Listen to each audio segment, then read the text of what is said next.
ఈరోజు మనం భగవద్గీతలో ఒక అద్భుతమైనటువంటి శ్లోకం తెలుసుకుంటాం. మామూలుగా మనకి ఈ శ్లోకంలో ఒక అద్భుతమైనటువంటి డిఫరెంట్ కోణం ఏంటంటే, మనం ఏదైనా ఒక గొప్ప కార్యం చేయాలని అనుకొని దాని గురించి సరిగ్గా డెసిషన్ తీసుకోకుండా కొంచెం ముందుకు వెళ్తాం, వెనక్కి వస్తాం. అట్లా వెళ్తూ వస్తూ మధ్యలో ఆలోచించుకొని మనసులో తగులుకునేస్తాం.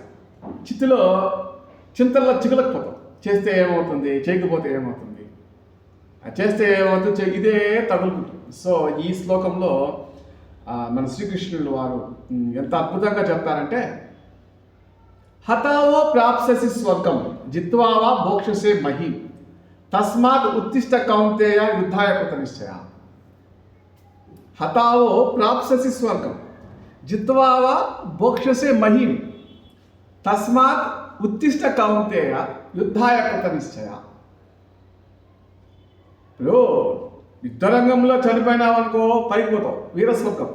బతికిపోయినావనుకో భూమి మీద ఉంటావు, అంతే కదా. అది చెప్తా. కాబట్టి మధ్యలో ఉండి నువ్వు ఆ సంశయాలతో తగలకపోవద్దు అర్జున. హతావో ప్రాప్స్యసి స్వర్గం.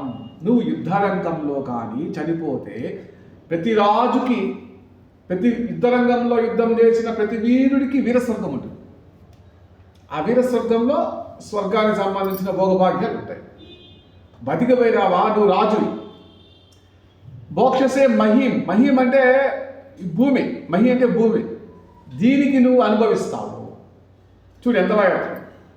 హతావో ప్రాప్స్యసి స్వర్గం జిత్వావా భోక్షసే మహీం. ఒకవేళ కానీ కురుక్షేత్రంలో నువ్వు బతికి బయటపడ్డావు అనుకో, ఈ రాజ్యానికి నువ్వే కదా రాజు. దుర్యోధనుడు చనిపోతే నువ్వే రాజు. దీనికి నువ్వు ఇన్ని భోగాలు, రాజభోగాలు అనుభవిస్తావు. చూడు, అటువైనా స్వర్గము భోగాలు ఉన్నాయి, ఇటు నువ్వు బతికి బయటపడ్డా నీకుంది. ఇంకా ఎందుకు నీకు చింత ఇక్కడ? తస్మాత్ అందుకని కావున ఉత్తిష్ట కౌంతేయ. ఉత్తిష్ట అంటే లే, కుంతిపుత్రుడా, యుద్ధాయ కృత నిశ్చయ అన్నాడు. ఎంత బాగా చెప్పాడు. ఈ పదం మనం తెలుసుకోవాలి. యుద్ధాయ కృత నిశ్చయ. కృత నిశ్చయ అంటే కృత ఫర్మ్, నిశ్చయ అంటే డెసిషన్ ఎప్పుడు సరిగ్గా తీసుకోవాలి. బాగా ఆలోచించాలి. బాగా ఆలోచించి కొద్ది రోజులు ఆలోచిస్తూనే ఉండాలి. యుద్ధం కదా. యుద్ధంలో అవకాశం ఉంది నువ్వు చావడానికి. అవకాశం ఉంది చావడానికి యుద్ధంలో. అది మాత్రం కన్ఫర్మ్. నువ్వు అలా డిసైడ్, దానికి సిద్ధపడితేనే యుద్ధంలోకి రావాలి. యుద్ధ రంగంలోకి వచ్చి నువ్వు ఆలోచిస్తే అదే చెప్తారు, బేలతనం అవుతారు.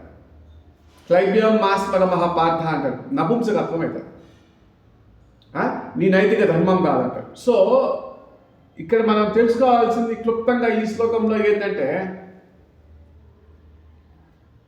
నువ్వు యుద్ధం చేసి చనిపోయితే నో ప్రాబ్లం, బతికి బయటపడ్డా నో ప్రాబ్లం. ఇంకా ఎందుకు నువ్వు ఆలోచిస్తూ కూర్చోంటావు అర్జున? టైం వేస్ట్ ఎందుకు చేస్తున్నావు?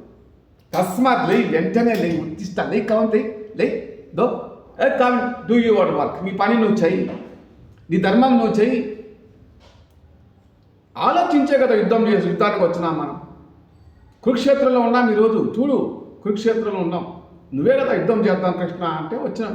మళ్ళీ ఎందుకు ఆలోచన తీసుకుంటూ ఇంకా ఎందుకు సంశయాలు?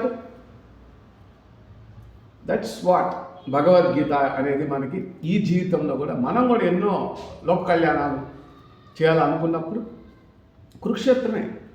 అందరూ ఒప్పుకోరు. కొన్ని త్యాగాలు అవసరం.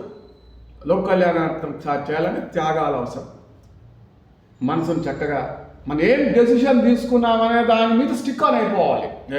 నువ్వు సావాలనుకున్నప్పుడు యుద్ధం చేసి చచ్చిపోవడానికి కూడా సిద్ధపడి మూవ్ అవ్వాలి.